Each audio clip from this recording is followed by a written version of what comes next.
Сәлем достар, мен Күнекей Нұрлан, сіздің жеке қаржылық кеңесшіңізбін. Шай ішейік бағдарламасына қош келдіңіздер.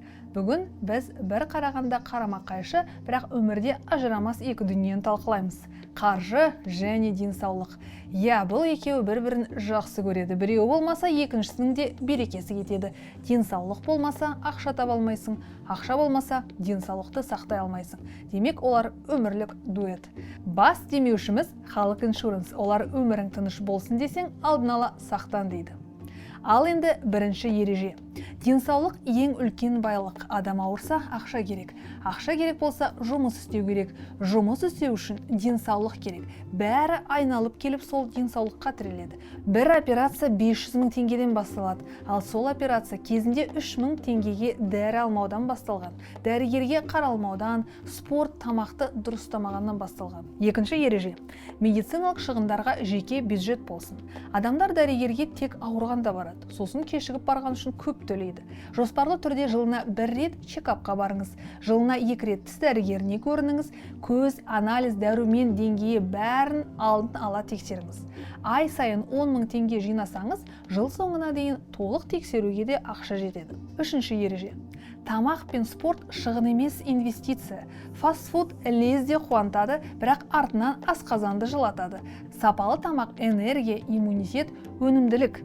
А фитнес пен йога, билеу денсаулықты сақтайтын валюта болып келеді. Netflix емес, жаттығу жасаңыз. Бір апта сериал көруден бір апта жүріп тұру әлде қайда пайдалы. Төртінші ереже, қаржылық көрпеше болсын. Кенеттен ауырып қалдыңыз, бала ауырып қалды, жұмыстан қысқартты. Міне осындайда 3-6 айлық шығынға арналған резерв көмекке келеді.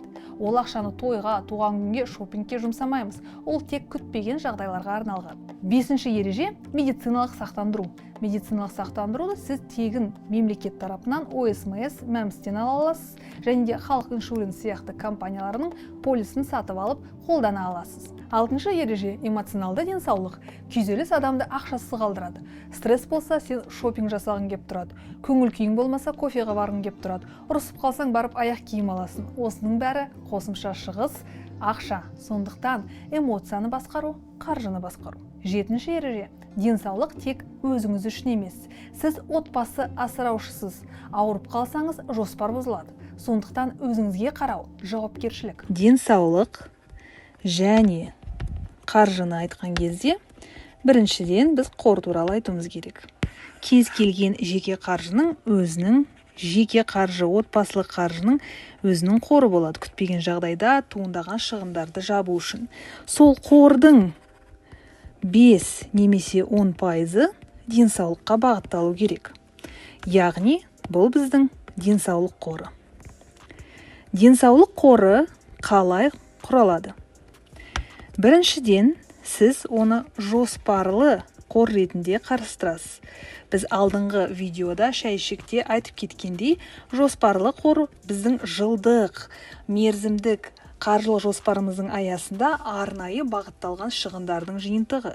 Яғни, сіз 12 ай арасында өзіңізге арналған жоспарлы дәрігерге бару, немесе қандай да бір дәрі алуға мақсатталған, жоспарланған, алдын ала белгілі медициналық, яғни денсаулыққа байланысты шығындарды білесіз.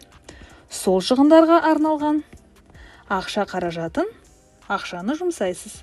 Ол мысалы 50 немесе 100 мың теңге болуы мүмкін. Бұл сіздің өзіңіздің жоспарыңызға байланысты. Яғни жоспарлы қордың негізі сол сіздің өзіңіздің жоспарыңызға, шығындарыңызға байланысты. Екіншісі бұл резервтік қор. Резервтік қор бұл күтпеген жағдайда туындайтын шығындарды жабу мақсатында. Мысалы, сіздің тісіңіз ауырып қалса, тісті жөндеу 25 мың теңгеден жоғары болуы мүмкін. Ішіңіз ауырып қалса, немесе эндокринологқа бару керек болса, бұл күтпеген жағдайда туындайтын шығындардың жиынтығы болып келеді. Мысалы, ол тісіңізге байланысты 25 мың теңге болса, сіз бұны қорға да бағыттайсыз. Яғни, денсаулық қоры бізді 2 санаттан тұрады. Бірінші, ол жоспарланған қаражаттар шығыны, екіншісі резервтік қор болып келеді. Осы 2 қордың шығындарының жиынтығы сіздің денсаулық қорыңызға бағытталған. Өзіңіздің қаражатыңызға, айлық шығындарыңызға байланысты ай сайын немесе квартал сайын сол ақшаны бағыттап отыруыңызға болады. Жоспарлы қордың ішінде тағы да бізде чекап та кіреді. Чекаптың шығындарын жоспарлы қорға қосқан дұрыс. Алдыңғы шәй-шейік бағдарламасында қарастырып өтілген қаржылық жоспарды алатын болсақ, қаржылық жоспар бізде күнтізбе ретінде жасалған. Сол күнтізбе ретінде біз 12 айды бөліп тастасақ, сіз өзіңіздің денсаулық қорыңызға байланысты шығындарды да жоспарлай аласыз. Мысалы, 1-ші, 2-ші, 3-ші, 4-ші, 5-ші, 6-ші ай, шілде, тамыз, қыркүйек.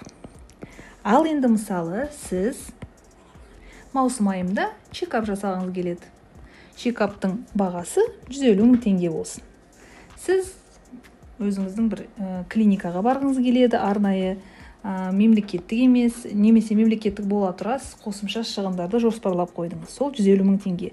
Ал енді сол 150 000 теңгені алдын ала 1-ші айда 20 000, 2-ші айда 30 000, келесі айда 50 000 деп.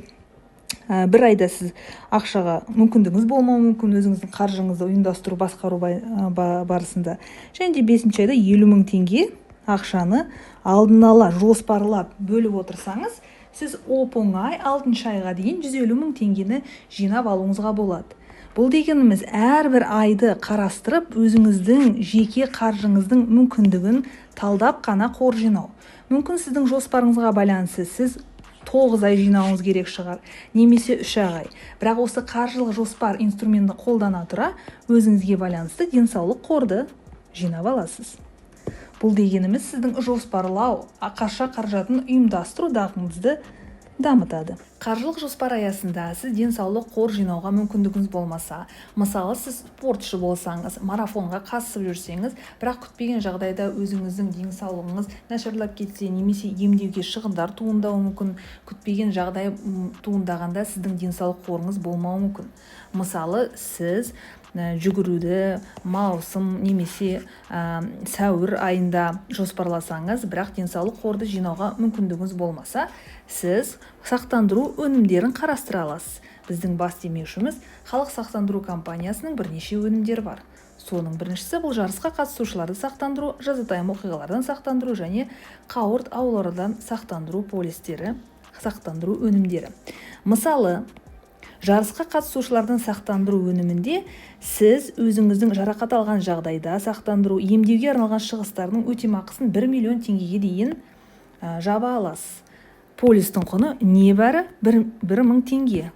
1000 теңгелік бір күнге полисті алып, сіз күтпеген жағдайда 1 миллион теңгеге дейінгі шығындарды жаба аласыз. Әрине бұл қаржылық тұрғыдан өте тиімді болып келеді. Сонымен қатар, жазатайым оқиғалардан сақтандыру. Бұл полистің бағасы небәрі 15 000 теңге. Ал сол 15 000 теңге аясында сіз 2,5 миллион теңгелік шығындарды жаба аласыз. Әрине, қаржылық тұрғыдан бұл да тиімді болып келеді. Сіз халық сақтандыру өнімдерін ресми сайттан қарап, өзіңізге керекті, өзіңіздің өміріңіздің тұрысыңызға бейімделген полистарды қарастырып алуыңызға болады. Және де бұл полистарды өзіңіздің қаржылық жоспарыңызға енгізген жөн. Денсаулық басты байлық. Қаржылық жоспар оны сақтау құралы. Тексеріліңіз, жинаңыз, сақтандырыңыз. Келесі шайда кездескенше.